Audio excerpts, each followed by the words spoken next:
शीघ्र ही रखो। वैसे क्या हुआ, चोट किसको लगी? वो नंदिनी के भैया को। फिर से गए उस लड़के से लड़ने। हर बार की तरह ना इस बार भी मुंह की खा के आए। जरा जाके तो देखो कोई ना कंधे पे डालकर तो नहीं ला रहा। कहा था ना मैंने। आ गए यहाँ पे, शीघ्र ही लटा दो यहाँ पे।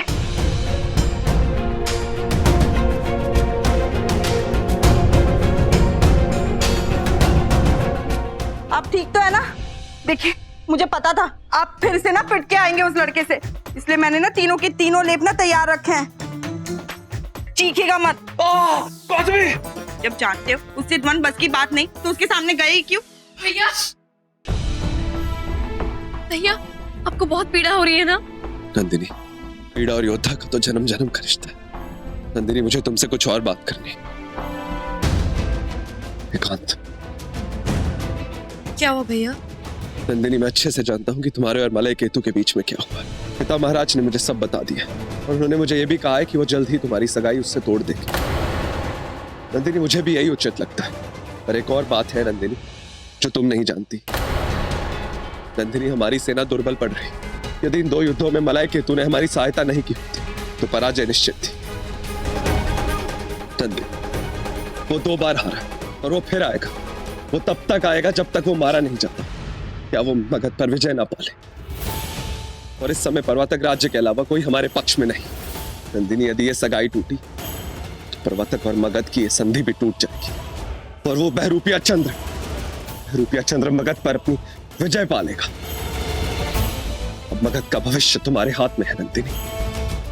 नहीं भैया, वो बहरूपिया हमारे मगध पर कभी विजय नहीं पा सकेगा।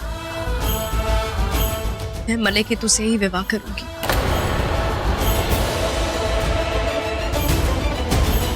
मैं पिता महाराज का सर कभी झुकता नहीं देख सकती, चाहे उसके लिए मुझे मलय केतु के सामने अपना सर क्यों ना झुकाना पड़े। महाराज, आपसे एक महत्वपूर्ण विषय पर चर्चा करनी है। तुम बिना अमात्य, यहाँ विजयोत्सव चल रहा है और तुम्हें मंत्रणा करनी है। बोलो, क्या कहना चाहते हो? इन दोनों ही युद्धों में हमारे सैनिक और शस्त्र बल को व्यापक हानि हुई है। अपनी सुरक्षा व्यवस्था को सुचारू करने के लिए हमें राजकोष से धन लेना होगा। राजकोष से एक भी सिक्का नहीं जाएगा। हमने केवल अपने परिवार की नहीं बल्कि मगध और उसकी प्रजा की भी रक्षा की है। तो क्या प्रजा का कर्तव्य नहीं बनता है कि वो भी अपने राजा की सहायता करे? घोषणा कर दो, युद्ध भूमि में हुई हानि को पूरी करने के लिए प्रजा को कर देना होगा। परंतु महाराज, हम प्रजा से पहले युद्ध कर ले रहे हैं। तो ठीक है, इसका नाम सुरक्षा कर रख दो। परंतु महाराज, ये तो अनुचित होगा। अमात्य, जितना कहा है उतना ही क्या करो। हमें इस विषय में और कोई चर्चा नहीं करनी। युद्ध में विजय से सारा मगध प्रसन्न था, परंतु नंदिनी दुखी थी क्योंकि वो अपने जीवन और अधिकारों की लड़ाई हार चुकी थी। मलय केतु ने युद्ध में सहायता की, उसके पश्चात उसके लिए ये सगाई तोड़ पाना कठिन हो रहा था। दूसरी ओर चंद्र की मगध से ये दूसरी हार थी। दोनों ने अपना लक्ष्य खोया था और हार पाई थी।